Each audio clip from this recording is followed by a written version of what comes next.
para pengusaha.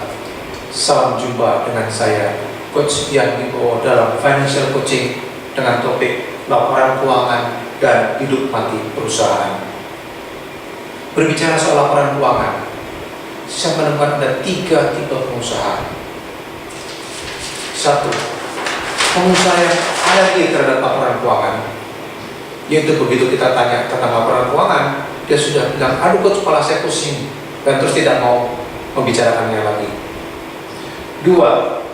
Pengusaha yang acuh tak acuh terhadap laporan keuangan, bahkan dia berkomentar bahwa apa sih laporan keuangan, buat apa, paling untuk kepentingan pajak dan bank, kita buat saja seadanya sesuai kebutuhan masing-masing. Itu komentar yang nomor 2 yang acuh tak acuh. Yang ketiga, tipe yang serius. Dia serius ingin mempunyai laporan keuangan, bahkan dia sudah merekrut seorang akuntan, namun toh laporan keuangannya tidak kunjung terbit.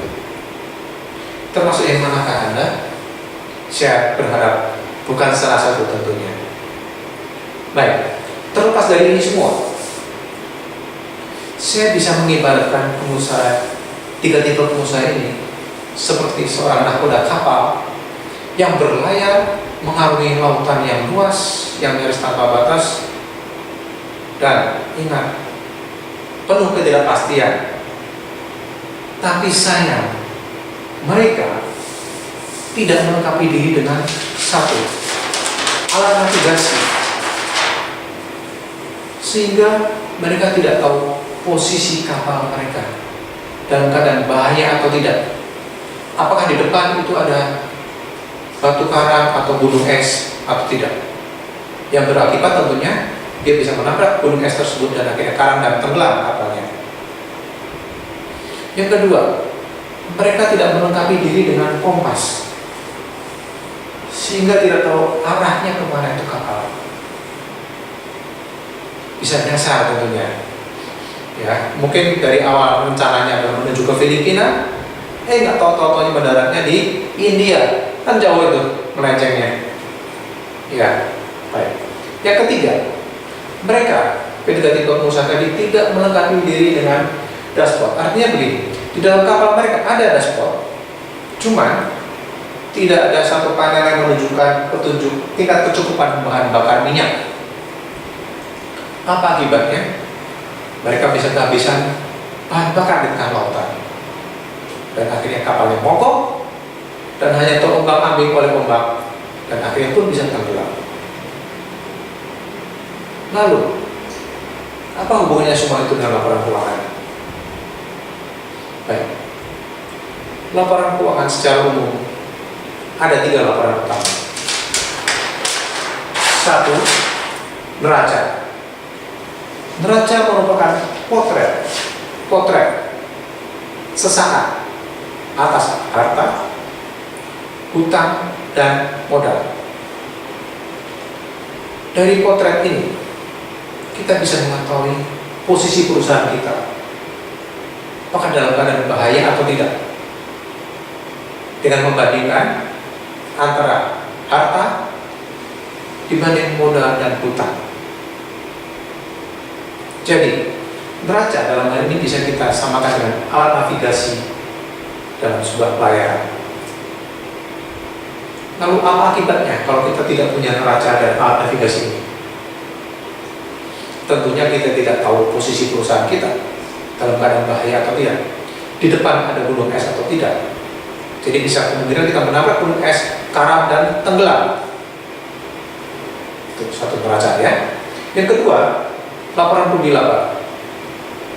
Laporan rugi laba menggambarkan hasil usaha perusahaan atau hasil operasi perusahaan selama periode tertentu. Dari laporan rugi laba ini, kita bisa melihat apakah penjualan sudah sesuai dengan yang kita tetapkan semula, apakah laba sudah sesuai dengan yang kita tetapkan semula.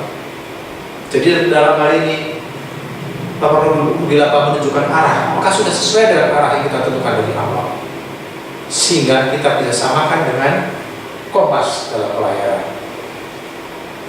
Lalu, apa akibatnya kalau kita tidak punya laporan rugi laba? pas dalam perusahaan kita?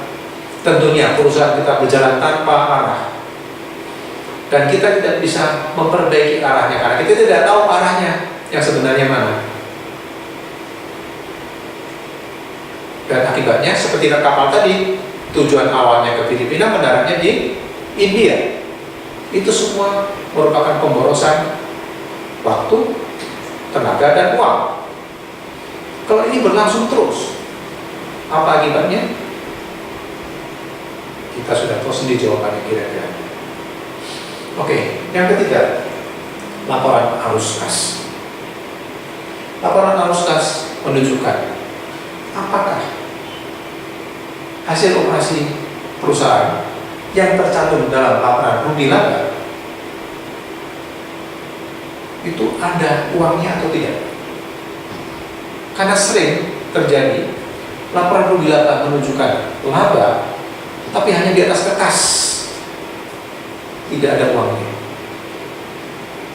Laporan kas ini menunjukkan, laporan arus kas menunjukkan apakah ada uangnya atau tidak. Kalaupun ada uangnya, cukup atau tidak untuk membiayai operasional perusahaan? Cukup atau tidak untuk membiayai investasi alat-alat produksi? Cukup atau tidak untuk membiayai kewajiban kepada pihak ketiga, dalam hal ini bank atau kreditur, dalam bentuk pembayaran bunga maupun cicilan? Karena ini menunjukkan tingkat kecukupan, cukup atau tidaknya kas. Jadi bisa kita samakan dengan dashboard tadi di kapal yang menunjukkan tingkat kecukupan bahan bakar. Lalu apa akibatnya kalau kita tidak punya arus kas, laporan arus kas maupun dashboard ini? Tentunya kita tidak tahu posisi kas kita ada seberapa, cukup atau tidak. Ada risiko kita kehabisan kas atau kehabisan bahan bakar tengah lautan, dan akibatnya hanya diombang-ambingkan oleh ombak dan bisa juga tenggelam. Dari pembahasan ini semua, nampaklah betapa laporan keuangan sangat menentukan hidup matinya sebuah perusahaan. Tanpa laporan keuangan, kita tidak tahu bagaimana posisi perusahaan kita, apakah dalam keadaan bahaya atau tidak, sehat atau tidak. Tanpa laporan keuangan, kita tidak tahu arah perjalanan dari perusahaan kita. Tanpa laporan keuangan, kita tidak tahu apakah kas kita cukup atau tidak. Pertanyaan selanjutnya adalah, bagaimana supaya kita bisa mempunyai laporan keuangan yang memadai dalam rangka menjaga kelangsungan hidup perusahaan? Jawabannya adalah, ikuti terus financial coaching selanjutnya. Saya Coach Yandi Wibowo, financial coach Anda. Salam sukses, sampai jumpa.